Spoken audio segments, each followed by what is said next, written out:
Hello, I am Kristin, and welcome to the Kristin Carrera podcast. Happy New Year 2025. Welcome back if you have been following along. And if you are new to my channel, please make sure to subscribe, hit that button, like, comment, and tell me where you are this new year. Are you starting carnivore? Have you been on carnivore? Why are you looking into carnivore? If you've been carnivore, what has it helped you with? What are your struggles? All the in-betweens, leave them in the comments below. And if you have any questions, leave them there as well. I would love to get them answered. So today I am so excited to celebrate 1 year of the carnivore diet. I'm a little behind on posting this video and talking about it. My 1 year anniversary was January 1st, which is why I did not do a video. I decided to take the last 2 weeks of December off from filming my podcast and from posting on social media that much because I got sick. That's the truth. I got sick and it was really, really bad. I got a really, really bad sinus infection. I only got sick one time after finally transitioning into carnivore, and then I got sick at the end of the year. So it's just to show that anything can happen, whether you're eating carnivore or not. But I will say that my immune system has 100% gotten better from before I was carnivore. So let's backtrack a little. 1 year ago, on January 1st, I decided that I was going to try this carnivore diet. And what is a carnivore diet? A carnivore diet is exactly what is in the name. You're literally only eating animal-based proteins and anything that comes from an animal. So if you don't have any issues with dairy, you can also include dairy. I personally, not carnivore, but I include coffee in my carnivore journey. And I did go a whole month without any coffee at all to test it when I did the lion diet throughout my carnivore journey. And I did not see any significant change, which is why I decided to implement it back into my way of living because it is one of the few things that I enjoy in my life. So, reason I started carnivore. The list is long. I started carnivore mainly based because I was depressed for over 8 years. After having my babies, it just continuously got worse. I had really, really bad anxiety where it was anxiety every single day. I just could not breathe. It was overtaking my entire body and my life. I didn't want to get out of bed. I had very high fatigue where I would have this midday crash driving to pick up the kids from school, and I literally felt like I was going to fall asleep at the wheel. I had to wake myself up. I would get home and do homework with them, and I wanted to just lie down on the couch and do nothing and go to sleep. I had brain fog where I literally, when I talk to you about it, I literally see this cloud over my head. Like I picture it because that's exactly how it felt. It felt like I was in this haze, and it was almost every single day where I had to kind of get out of this haze because I work from home and I needed to get work done. And I have a baby at home and I have two other kids in school. And I had so much going on that all of these symptoms were just taking over my life. I didn't feel like myself anymore. I didn't know who I was anymore. I was still exercising. I was still eating what I thought was a balanced diet. And yet I had all these symptoms. I have microscopic colitis since my early 20s. I also was diagnosed with Graves' disease, which is a thyroid autoimmune disease. And so I also had inflammation right here in the palms of my hands that were getting really bad. And I have a bulging disc in my neck, herniated disc in my low back. So I had all these things that were causing more pain throughout the year because of the inflammation. And I finally decided to go carnivore. After my husband talked to me about it for many, many months, and we had seen Dr. Sean Baker on the Joe Rogan podcast a few years prior. When I first saw that podcast, I'm going to be honest with you, I thought that Dr. Sean Baker was crazy. I thought that this whole diet was crazy. I was already in the fitness wellness world coaching. And so my mentality and what I was taught about nutrition was always to have that balanced diet, right? More veggies, you have your protein, but less carbs and things like that. And so I was like, I could just still be healthy, right? Quote unquote healthy of what I thought was healthy, and still get to have my cake and eat it too, right? That's where that saying comes from. And sadly, I found out after going carnivore that no, you cannot have your cake and eat it too, because everybody is different. So what works for me may not work for you, vice versa. And for me, I found out that I cannot have the slightest of seed oils. People will tell you that seed oils are not harmful, that they're not inflammatory. Well, yes, they are. And there are some case studies out there that you can research yourself and look into it.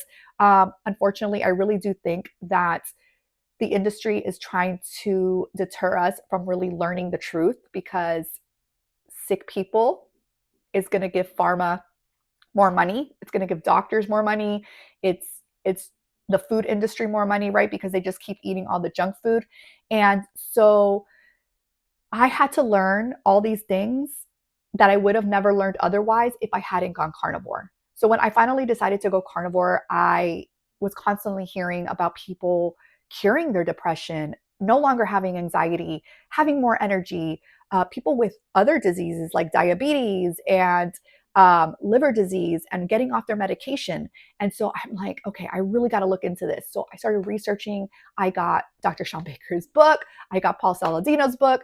I found out what oxalates were. I had no idea what oxalates were. And I started looking into Sally Norton. And you can check out all these people. I have them listed in my description. I always reference them because these are the people that I found out about when I was doing all of this carnivore research. Definitely, you have to do your own research and see if it's the right fit for you. But I will tell you this, even if you decide to not do carnivore long term, I truly believe that everybody should do carnivore for at least 60 to 90 days as a elimination, quote unquote, diet, to see what is actually harming your body. So I was talking to a friend the other day and I said, I can't have pineapple. And she's like, I said, it makes my hands inflamed and it triggers my anxiety. And she's like, that's so weird because pineapple is known to be like to help inflammation. And I said, go figure that for my body, it would do the opposite. That's why I say not everybody is the same. Everybody is different, because what most people will get a reaction towards pineapple of helping them, it actually triggered my inflammation and my anxiety. So these are all the things that I learned when going carnivore. Fruit is not carnivore. Yes, I know, but I did an experiment after doing 100 days on carnivore. I went and reintroduced some fruit to see how my body would react and how I would feel. And so I found that out with pineapple.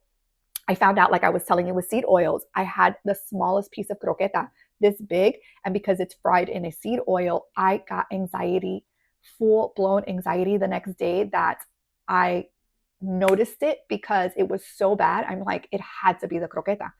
And so it's just to show you that you really need to see what works for you. So 1 year in, and I am just so excited, so thrilled. I cannot believe I lasted a year. I didn't think that I would do a year. I started off with saying, I'm going to do 30 days, right?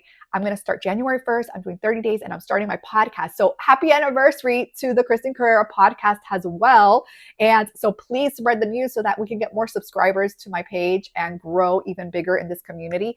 But yes, a year carnivore and a year of my podcast. So a lot to celebrate.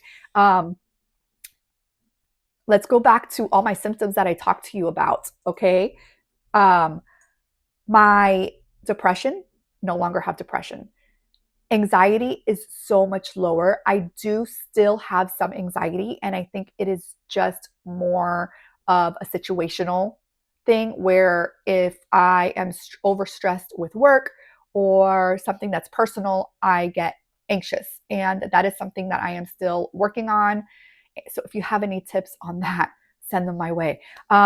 Inflammation completely down. So much more energy than I have ever had in the longest time. I feel like a new me. I don't have that heavy weight cloud over my head anymore. And my microscopic colitis, I barely have an episode anymore, whereas before it was so constant. So that is a huge, huge plus, because when I found out that I had microscopic colitis, the only thing that the doctor can tell me was don't eat fried food. Like, that's probably going to trigger it. And we can put you on a medication that has a steroid in it. And I was like, absolutely not. I was in my early 20s. If I start a medication with steroids in it now, what is going to happen when I'm 40 or when I'm 50 and it no longer works for me? What am I going to do then? I said, can I just take Imodium at the time? And he said, yeah. So whenever I would get it really bad, I would have an Imodium pill and I would take it. And then as I started to really learn about pharmaceuticals and doing things a little bit more natural, when I started to get into essential oils and learning about the toxins in all of our products, I really tried to avoid taking any medication if possible. So whenever I would have an episode, I would literally put on an essential oil called the Jais that to this day is my go-to, and just drink water and calmly breathe and just kind of let it pass. And so that's what I would do. And now it's night and day, night and day. What else? I did have a bad episode last year with my neck and my low back. I had to get decompression from my chiropractor, and it lasted a few months. So I think that sometimes things are not necessarily part of the inflammation, but just part of an injury that you may have had that causes you to flare up, that you may need to do certain exercises for. I know that at the time I was trying to do heavier weights and that probably triggered it. And so I've been really cautious about what kind of workouts I'm doing here at home. And I really need to get back into doing certain stretches and making sure that I take care of my body. But I cannot say enough about carnivore. I talk about all the time, and I am not 100% strict carnivore. I decided that this year I am going to still come in here and talk to you about carnivore, animal-based, learn whatever I learn along the way, I want to share with you. And I want to try to get some guest stars this year. So if you have anybody that you want to see on my podcast, list that in the comments, and I'm going to try to reach out to people and get that done this year. That is my goal. And my other goal is that I am on the Kristin diet, Kristin nutrition, the no diet diet, because I am going to do what works for me, whether you agree with it or not. So I do want to try a low oxalate diet to see how my body reacts. I have not decided when I want to do that. We are in January and it's carnivore month. So I am definitely just sticking to my usual carnivore diet. And with that, I do have my coffee and I have my dairy. And sometimes I do have a little bit of cacao because I make this delicious whole Greek yogurt pudding type recipe, which I absolutely love. And I still have to share over on A Girl's Kitchen. I have not done that. I just have so many things going on that it's hard for me to post everywhere, but I definitely want to be making sure that I'm coming in here, talking to you, having a conversation, sharing our thoughts and what we are going through together, whether you agree with it or not, but that's what we are here for. My channel is the utmost honest truth of what I've been through. If you go back to when I started the carnivore diet, you will see that I struggled so hard those first 30 days that I wanted to quit every single day. So if you are starting new on the carnivore diet, I promise you that it will get better. You have to find what works for you. One of the things that I saw the other day was, because people are starting the carnivore diet for the new year, was that they were getting kind of sick of the red meat and feeling nauseous and not having an appetite. That happened to me as well when I first started the carnivore diet. So what I did was I went ahead and just implemented more chicken and more seafood and things like that to kind of mix it up. And that helped me to later start to eat more red meat, whereas now I almost eat red meat every single day. So it's just a matter of your body adjusting and getting used to this way of eating. And you still might feel like really bad fatigue in the beginning. I felt it. I felt nauseous. I had to figure out what it was. I found out that I have a histamine allergy. And so I cannot personally drink bone broth. I was making homemade bone broth and it was delicious. And I cannot have it because it causes this histamine allergy where I just get really nauseous and feel like crap. And I get really, really itchy eyes. The other thing is like long cooked meats. So think pulled pork in the grill, like legit barbecue style my husband does, and can't have it. I can have the brisket, however, so I don't know if it's because the pork for the busted butt, for the pulled pork, maybe just gives off more histamines than the brisket. So just little things that you will find along the way, which is why I think that doing the carnivore diet as an elimination diet is at the very least something that you should do, just to see what might be affecting you and what might not be. What can you eat and what you can't. So that is my takeaway. 1 year down, many, many years to go. I think that this is definitely a life change. At the end of the year, because I got sick, it was my birthday. I decided I made a video of this. I told you guys, and I had sushi, and I do not regret it. It was absolutely delicious, and I didn't actually get that bad of an effect as I thought I would. I did get that huge bloatedness. That was something else that I had before starting carnivore. I was bloated every single night. I swear I looked 3 months pregnant. I was not even out of the table when I was eating sushi, and my son was making fun of me because I looked like I was pregnant. So that still happens. And I think that every once in a blue moon, if I just every month or every 3 months, if I want to treat myself, I'm going to go ahead and just have something that is not going to do me too much harm. You have to know what works for you. If I feel completely out of it for like days, I'm not having that food again, right? So you have to just see what works for you. This is what's working for me. This is the year that I am going to grow. I'm going to continue to learn, and I'm going to continue to find out what works for me, because I have not had the only thing that I tried when I was reintroducing foods was spaghetti squash, which was phenomenal, did not do me any harm. And over the holidays, I had a what's it called? A butternut squash. And so I made butternut squash soup, very animal based. And I didn't seem to have any issues with that as well. I don't plan on really having butternut squash that often. It's not something that I go to. I actually asked for spaghetti squash when I ordered my Instacart, and they brought me the wrong squash. So I wasn't going to throw it away. And I said, let's try it. Let's make a soup. And it was delicious. So that was my whole year. I mean, you can go check out. I have days 1 through 100 straight of when I did the carnivore journey in the beginning. I don't think that I'm going to do all 1 through 30, or unless I do something that's like really strict along the year. I also did a 30-day lion diet challenge. That is also, you could check out those videos as well. And that what will surprise you on what it did for me. And welcome back. Happy anniversary to me for this podcast here. I want to say that I am so grateful and thankful for all of you who have continued to watch me throughout the year. And I hope that you continue to watch me through this next 2025 and so on. And I look forward to getting to know more of you and help guide you through your journey on better health and living, because we have one body to live. We have one life that we want to enjoy. And so let's get back to getting healthy and learning that a lot of it starts with your nutrition.